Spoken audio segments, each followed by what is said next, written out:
Hello दोस्तों, हमने हाल ही में ट्रांसफार्मर पर एक वीडियो बनाई थी जिसमें हमने ये बताया था कि ट्रांसफार्मर काम कैसे करता है। अब इस वीडियो में हम ये जानने वाले हैं कि ट्रांसफार्मर का कनेक्शन कैसे किया जाता है। कनेक्शन का मतलब है कि हमने कई बार ट्रांसफार्मर में देखा है दोस्तों कि जो उसका इनपुट साइड रहता है, जैसे कि हम इसी में देखते हैं। देखिए, ट्रांसफार्मर को 3 वायर आकर उसको मिलते हैं। ये एक वायर, ये दूसरा, ये तीसरा। तो हमें ये जानना है कि जब ट्रांसफार्मर को 3 बार इनपुट साइड मिलते हैं तो आउटपुट में आपने देखा होगा दोस्तों कि ट्रांसफार्मर से 4 लाइन निकल जाती हैं, 4 वायर निकलते हैं। जैसे इस तरह से कुछ लाइनें निकली रहती हैं, 4 वायर। पहला भी फेज रहता है, दूसरा फेज रहता है, तीसरा फेज रहता है और चौथा न्यूट्रल। तो हम इस वीडियो में देखने वाले हैं कि जब इनपुट में केवल 3 वायर रहते हैं तो आउटपुट में 4 वायर, ये 4 वायर मिलते कहाँ से हैं, उस पे हम बात करने वाले हैं। तो इसके लिए हम समझ लेते हैं ट्रांसफार्मर का कनेक्शन। दोस्तों, क्या होता है किसी भी ट्रांसफार्मर में जो कि 3 फेज रहेगा, पिछले वीडियो में हमने बात करी थी कि ट्रांसफार्मर जो रहता है वो कोर टाइप ट्रांसफार्मर रहते हैं। कोर के प्रकार रहते हैं, जैसे इसको हम कोर टाइप बोलते हैं। ठीक है दोस्तों, इसको सेल टाइप बोलेंगे, ये कोर टाइप रहेगा। इसी प्रकार से वेरी टाइप का रहता है।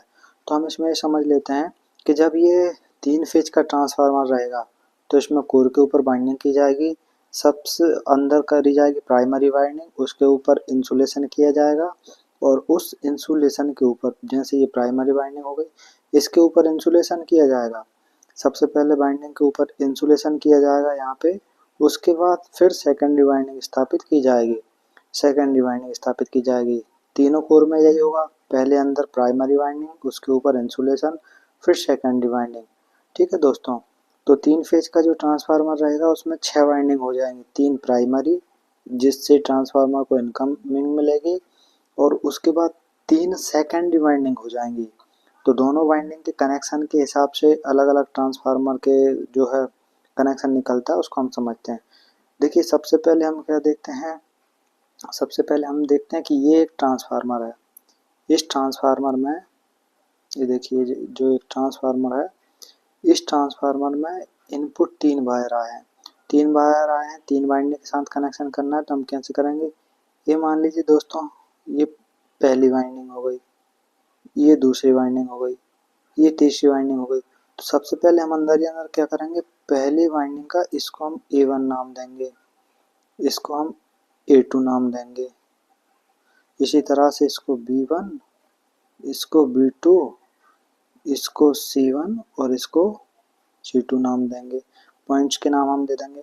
तो क्या करते हैं, A1 को हम जोड़ेंगे B2 से, B1 को हम जोड़ेंगे C2 से और C1 को हम जोड़ेंगे A2 से। C1 को जब हम A2 से जोड़ते हैं और उसके बाद इसके किन्हीं भी 3 सिरे, या तो नीचे वाले 3 सिरे हम देख लें या फिर दोस्तों हम ऊपर वाले देखते हैं।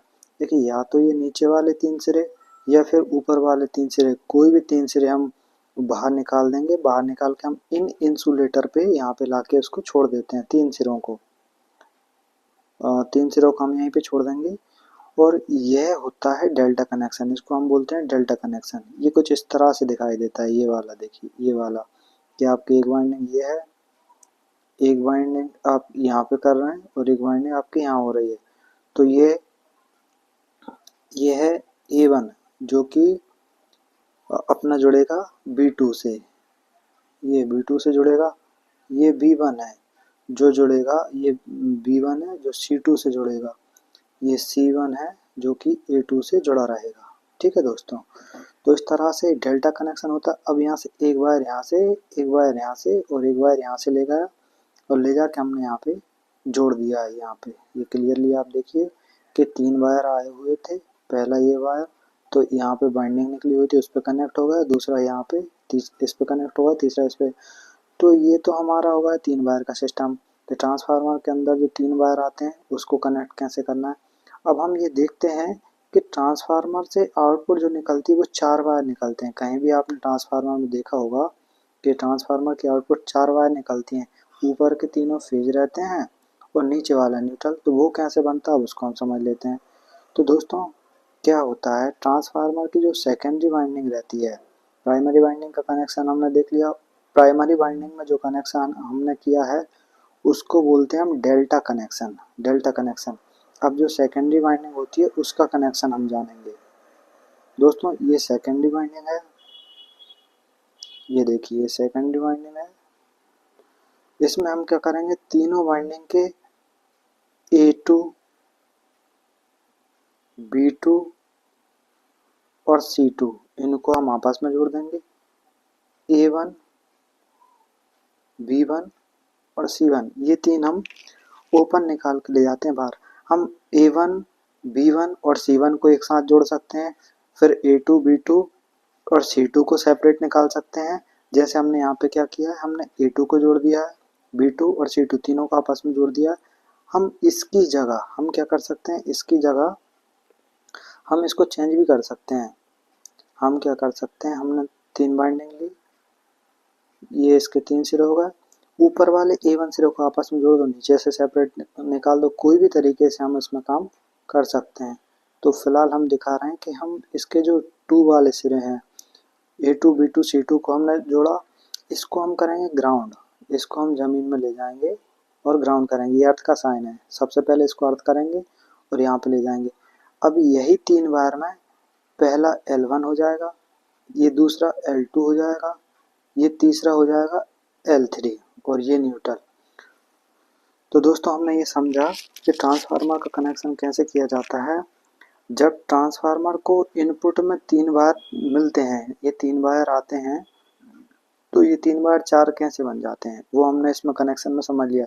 इस कनेक्शन को कहा जाता है स्टार कनेक्शन, स्टार।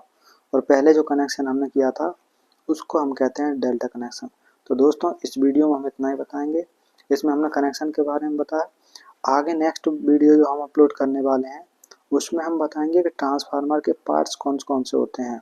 ट्रांसफार्मर के पार्ट्स के बारे में बात करेंगे, क्या क्या पार्ट्स होते हैं, उनके क्या क्या काम होते हैं।